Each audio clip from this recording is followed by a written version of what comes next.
want to say something, get up here, boy. Mr. Boy.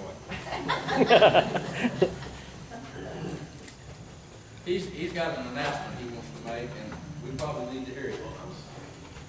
This Monday morning, 10 a.m., Ellis County Commissioners Court will be meeting. Commissioner Ron Brown has placed on the agenda an item that would make all commissioner meetings take place in the morning from now on. Right now they alternate from morning to evening so that some people that actually work for a living can attend the evening meetings more easily. And he wants to change that. He wants to make all the meetings take place in the morning, where it will be very difficult for people that hold down full-time jobs to attend the meetings. I would ask that if you possibly can, try to be at the courthouse at 10 a.m. on Monday morning and sign up to speak out against this action. Get up there about 15 minutes early so to sign up to speak if you want to speak. Yeah, get up there about 9:45. And real quick, I just wanted to see how many were at the last Tea Party meeting. Raise your hand and keep your hand up. How many of you contacted Brian Birdwell? Good. Those of you who haven't contacted Brian Birdwell yet, our state senator, please do so. Brian Birdwell has been a pretty good senator for us so far, but we've been butting heads with him. Those of us that support nullification, you know, we've been talking about the Second Amendment tonight. There's another amendment that's very, very important. It's called the 10th Amendment, and it basically protects our state sovereignty. And Mr. Birdwell does not seem to believe in state sovereignty. He thinks that I have no idea where he came up with this idea, but he thinks that the 17th Amendment killed state sovereignty.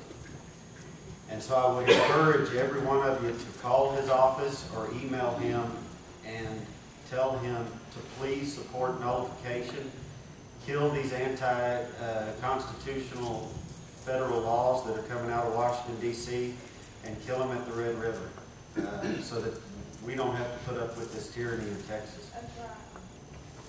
That's right. Thank you, TJ.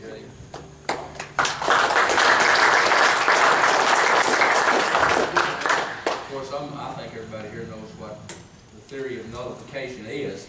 That is, if Washington sends something down here to Texas for us to do, I guess our next speaker will be able to clarify some of that. But if we know it's unconstitutional, our officials that we've elected down in Austin can say, well, no, we're going to nullify that one because we disagree with it being constitutional. So that's nullification. So if you would on that, speak to us on that issue, if you will. That on nullification?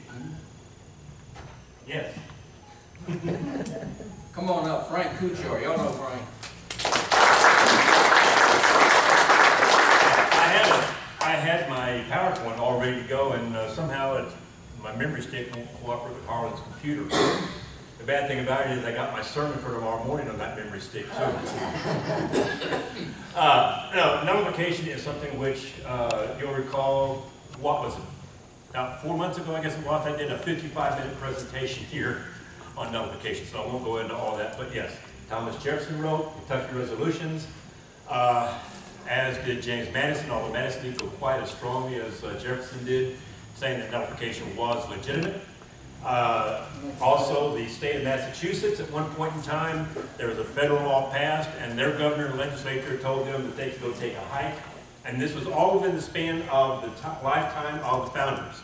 Daniel Webster, who was no friend to republicanism, he was a definite federalist, central government type guy. When the federal government was going to try and institute a draft, he stood up and said in his speech that if they tried to push that in Kentucky, it wasn't going to happen because that law in Kentucky would be considered null and void. So we see many of the early founders that we respect as being wise and the ones who put our nation together, saying nullification was indeed legitimate. Now, is that good enough? I go to my That's a good start. Okay, good start. My PowerPoint, as I had last week, was around the horn in D.C. Baseball season will be here pretty soon, so we'll go first, second, third base, and then back to home. First base is the attack of the killer drones and killing U.S. citizens. That's a big topic coming up right now, and big debate. And that is, can U.S. citizens be killed by the government if they're deemed to be a threat? We have heard the release now, the leak of that white paper by our Justice Department that says, yes, indeed, the government does have the authority and the power constitutionally to kill U.S. citizens if they are deemed by the President and his panel of advisors, or whoever that might be, to be a threat tied to a terrorist group, specifically in this case, Al-Qaeda. Now, the debate is, okay, is that legitimate power or not? Fourth Amendment guarantees our security, that you're to be secure in your person, private, person, properties, and so forth. And that it cannot be taken from you except by a warrant sworn in by an affidavit and so on and so forth, naming the place and what is to be searched and seized. Taking your life, certainly, I think, would violate that. Fifth Amendment guarantees you the right to due process. That you cannot have your inalienable right to life denied to you unless due process has been taken care of and served. That is, you've gone through the process of getting the warrant and charged before a grand jury, evidence presented, and so forth. Sixth Amendment says you cannot be punished unless you have gone through a trial by jury, in which witnesses are called, you have the right to an adequate defense, and you have the right to compel witnesses to testify on your behalf. Eighth Amendment says no cruel and unusual punishment will be meted out. If you are killed by a drone, you are not secure in your person.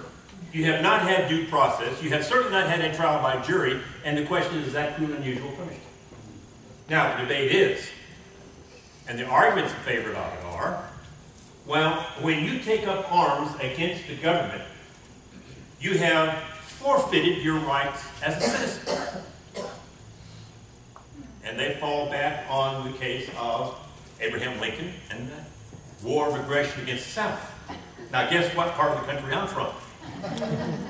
Speaking, by the way, Charlie, you know about the Marines and shooting and everything like that?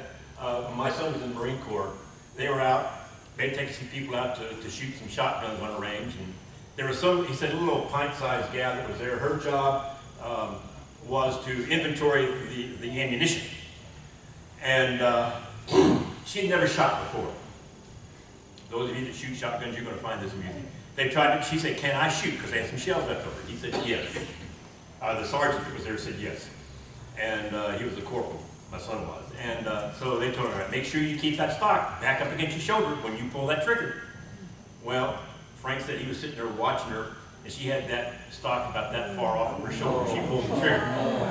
That was the first and last shot she fired. She didn't want to do it no more. So he looked at the sergeant and said, Sarge, we got these extra rounds here. Do you mind if I go ahead and, fire them off? And the sergeant said, yeah, go ahead. So Frank and I went boom, boom, boom. And the sergeant looked down and says, where are you from, boy? And Frank said, Texas. The sergeant said, figures. So anyway. I got one question. I don't know where everybody else is at, but this drum over America really gets me. If they get away with saying, well, we're after the terrorists, but we need these drones to fly it over your house to see if we can't find the terrorists, that's where it's going to. Whether the people in this country knows that or not, that's exactly what they're going to do. They're going to be over your house, looking down in your house. Back about 20 years ago, I knew a gentleman that flew choppers, and back then they had a machine that they could go look through a house and see who was inside the house. Yeah, the thermal imaging. Yeah, the thermal imaging. Yeah. Well, here's the eventually they're going to get these drones to do that, and they can be flying these things all over the United States, all over your house, my house, and everybody else's, and they'll be looking at your house, seeing what you're doing. Well, here's the other arguments that are made in favor of allowing that to happen. One, that when you take up arms, you have forfeited your right as a citizen. And you were fighting to kill Americans, therefore the Congress has the constitutional authority, Article 1, Section 8, to suppress insurrections through use of the militia and the military. Therefore, you're considered to be an insurrectionist, and therefore you forfeited any due process rights and so forth, and they're authorized to take action against you. Secondly, they argue that the fact that this is foreign soil. This is not United States soil. And third, they will make the argument, well, you know, what if somebody had gone and joined the Vermont in World War II? Would you say that they, as a United States citizen, should be given the right of due process? That's sort of a different story. They're wearing a uniform, obviously, we have a declared war. The situation is a little different, but this is a thorny issue. And it's an issue perhaps that would take an entire discussion to go over. However, my problem with the debate back and forth, and if you listen to Mark Levin, you know, he says there's nothing wrong with it and they're completely in the power to do it. And those of us that say, no, not quite so fast, are a bunch of, you know, nut jobs. It's a slippery slope. Who defines what a terrorist is? Who is in control of this? The federal government. And let me ask this. A guy who's a United States citizen is in Afghanistan meeting with Al-Qaeda terrorists. It's okay to send a drone over there and kill him without due process, without a jury trial, and so forth. That's okay. That same individual comes back across our secure southern border, meets with a terrorist sleeper cell that is we've probably got already here in the country. The authorities find out about it, say, hey, these guys are in a house over here in Red Oak. We'll send a drone. Could they send a drone over there and blow them to smithereens? What's the difference? As you start down the slippery slope, and you begin to kind of concern yourself about it. If you have the chance, Judge Andrew Napolitano had an excellent article on this on the Fox opinion site a couple of days ago. So that would be, so anyway, that's base one. That's first base. Second base was this idea of states printing money. You may have heard some states thinking about starting to print their money. Virginia, and there's a couple others. And I thought, where are they getting these crackpot ideas? The Constitution, Article 1, Section 10, says no state shall coin money, admit bills of credit, or accept anything other than gold or silver for payment of debt. I guess, well, if you're ignoring the admit bills of credit and accepting something other than gold and silver for payment of debts, what's wrong with violating the third one, right? Didn't say anything about printing paper money. The founders found that abhorrent anyway. But it says no state shall emit their own money. So I'm thinking, where are states getting this idea? But anyway, that's a problem with that. Third base. Trying to think of what I had for third base. Senior moment. See, I should have written it down, and I didn't, and I figured I got the PowerPoint, right? Well, let's go ahead. Go to home base, then go back to third. Let's go back to home anyway and wrap things up. This is something that I started, I know what it was. Talking about this idea of, just forgot again. Isn't that true? You're acting like me, man. I know. You don't look like that much of an old timer. I know. You've been watching the government too much. Get one of these ladies out there. Anyway, I start on my radio. I have a radio program every Monday evening from 8 to 8:30. It's on WBTM.org, and you can go there and you can hear the archived ones. And I started talking about the idea of I have the annual nominees for the Forrest Gump Award, the AKA Stupid Is and Stupid Does. Past winners have been our president, who's visited all 57 states. Nancy Pelosi, who says we've got to pass it so we can know what's in it. Representative Johnson from Georgia, who was concerned about putting too many troops in the island of Guam because that might capsize it. And this year, so far, I've got some nominees, and I thought, you know what, I'm going to find a way to put this up on my old campaign site, which might become soon my new campaign site, of these nominees. That's either we'll figure out a way to vote for them. But so far this year, we've got Jesse Jackson, who believes you can shoot down an airplane with an AR-15. Therefore, it's affecting national security. We've got Danny, is it Glover? Yeah. Glover, whatever. Who says that the reason why we have the Second Amendment is because white men wanted to make sure that they could defend themselves against the black slaves and the American Indians. So that's why they put the Second Amendment in there. Then we have Sandy Sheedy, I believe is how her name is pronounced, a councilwoman from Sacramento, California. Y'all heard about her? No. California, you can open carry provided the gun's not loaded. And she wants to, and she's blonde too, so strike, California, Democrat, and a blonde. So I'm sorry, ladies. Strike one, strike two, strike three, you're out. But anyway, she wants to reverse that law, at least in Sacramento, because there's been too many people shot with unloaded weapons. You can't make this stuff up. And the latest one to be on the list of nominees for Stupid Is and Stupid Does is none other than Jamie Foxx, who I'm sure you've heard, compared Obama and Michelle to our mama and daddy of the nation. Please. Chris Rock. Was it Chris Rock? Chris Rock. Okay. No, I thought it was Chris Rock said he's our son. Chris Rock. Chris Rock said that he's our daddy and he's our boss, and he does what he says. Okay, it was Chris Rock, yeah. Okay. What are them guys? But anyway, no, those are my nominees so far as the Stupid Is and Stupid Does award for the year. Nothing for Joe Biden. Well, no, I retired Joe Biden. He's in the Stupid Is and Stupid Does Hall of Fame because if we allowed Joe Biden to compete, nobody else would have a chance. So anyway, so that's what's kind of going on in Washington, D.C. this week that I wanted to kind of just touch on. What's the question? Is it true that Biden is insurance so that nobody wants to lose Obama? You know what? I would take Biden over Obama. I'll take stupid over deceitful. Any day. Probably Yeah. about 99%. Yeah. Obama is not stupid. He is an ideologue who knows exactly what he's doing. How many of you read the Rules for Radicals? It's all the listening books. Okay, a bunch of you have. Good. You got it right there. If you read, This is his manual. that is exactly, you're exactly right. Because if you read that, what Obama has done, he has taken the approach and the mechanism of Solomonity's Rules for Radicals and community organizing, which in a nutshell, this is what it is. You go into a community that you want to refashion.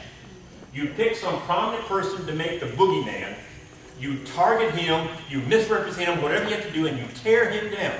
And you just get all the community all in an uproar and torn it, and then you take the pieces and you put it back together the way you want it assembled. Obama is doing that on a national scale. And the issue is not the issue. The only purpose of the issue is to generate furor so that I can drive people to support whatever it is that I want to support. That's the heirs principle. That's exactly what you're talking about. And he does it wonderfully. It's a set up a system to fail so it'll collapse, and when it collapses, it has to fall into a social system already set up, and Obama is more than just out there. I remember third base. It's actually second base, but never. And that is the idea that the debt ceiling has not been raised. You're aware of that? They did not raise the debt ceiling. They suspended it, which basically takes the debt ceiling completely out. Blank check till May. That's right. This idea of a budget is not in the Constitution. The Constitution says that no money, Article 1, Section 9, Phrase 4, or Clause 4, says no money shall be drawn from the Treasury except by appropriation. Now, you can argue that the budget is a broad appropriation, but I don't think that's what our founders intended. You want to spend money on this, you better, by George, get everybody to agree and sign on the dotted line that that's what we want to spend the money for. That was the intent. So a budget's not in it. This idea that a year ago, January 2012, they were trying to pass this idea of cut, cap, and balance. Sounds good. It ain't. And this idea that you hear a lot of conservatives preaching, balanced budget amendment, no, we do not want that. You want to know why? That was what I started on my radio program last Monday evening, and I'm going to conclude it when I record it. I usually record it Sunday afternoons, and then it gets uploaded for Monday evening. So you can catch those two parts, both last week and this week, And you'll hear more in depth as to why cut cap and balance is not a good idea, or the balanced budget amendment is not a good idea, because whenever you put that in place, you say, you can't spend more than this. Guess what they're going to do? They're going to, boom, they're going to spend every penny of it. It's going to be spent on stuff that's not constitutional to begin with. So, Article 1, Section 8, that is our budget, that is our debt ceiling, because that's all you're authorized to spend money on. So anyway, those are my 4 around the horns in Washington. Any other thoughts, questions? I have a question. Figures. Can you spend money that you don't have? Yes. If you can print it, you can. Is that money we don't have? That's money we don't have. See, That's like, what the debt limit's about. If they we spend bailed more than out. they've got, the debt limit is what allows them to go out and borrow You know what? money to pay the bill. You know what, Danny, you bring up a good question. If you can raise the debt ceiling, do we have a debt ceiling? No. I mean, you know, the bank is going to look at me and say, you know, your credit limit is here. Maybe that's your, mine is, you know, down here. But our creditors, they set a limit on us, and no matter how much you beg, plead, cry, and whatever, they're going to say, I'm sorry. Your income level doesn't justify raising that. So if you can keep just jacking that thing on up, what's the point? And I think that's what the argument that Obama is saying. Well, hey, we keep raising, so just go ahead and let me have full power. Not in your life. Dan, go ahead. The debt limit really doesn't allow them to spend another dime. They can spend whatever they want to. The debt limit only limits the Treasury's ability to go out and borrow money to pay the bill that Congress ran up. Yeah. So even with the debt limit the way it's currently structured, that doesn't constrain the Congress in terms fiscally. No. Because they can pass whatever spending bill they want without regard to that debt limit. And we know they don't have much regard for strength. Yeah. Or general accounting practices. Yeah. I don't need to dig up any more time because Linda's still got her part to go. So that, okay, that's it until next month. Frank, I miss old Dizzy Dean. You know, they threw him off the air. But you almost, old Dizzy would, as a runner, would go into third base and forget where he was. Old Dizzy had happened. He slugged into third base. Good evening, everyone. It's great to see everybody here tonight. Nice crowd. Before I get started, I don't know if everybody realized, but one of our favorite Tea Party members passed away December 4th. And Billy, her son, we have down here tonight, and I actually brought a card for all of us to sign to extend our sympathies, but since you're here, we'd like to meet in person. We loved her, and she's going to be greatly missed by us. I remember 2 years ago, I don't know if y'all know, but we're in a parade every year, 4th of July, and she was 85, I believe, and she walked the whole parade and waved to people and talked to people, and she was such an encouragement to all of us to get out there and do something. And in the paper, I don't know if you saw it, but it was just really cool, where it says, you know, Betty was a member of the National Republican Committee during the Eisenhower years, the Eagle Forum of Dallas, and local Tea Party. And then it said, Betty also loved to have fun, an avid golfer. She was a charter member of the Alarm Clock Club, the Fun Club, the Tuesday Night Tennis Club. She enjoyed playing bridge mahjong with the girls. She will be greatly missed by her family and friends. And I want to tell you, she will be greatly missed by us here because she was just a great, great lady. Like, just give her a little applause.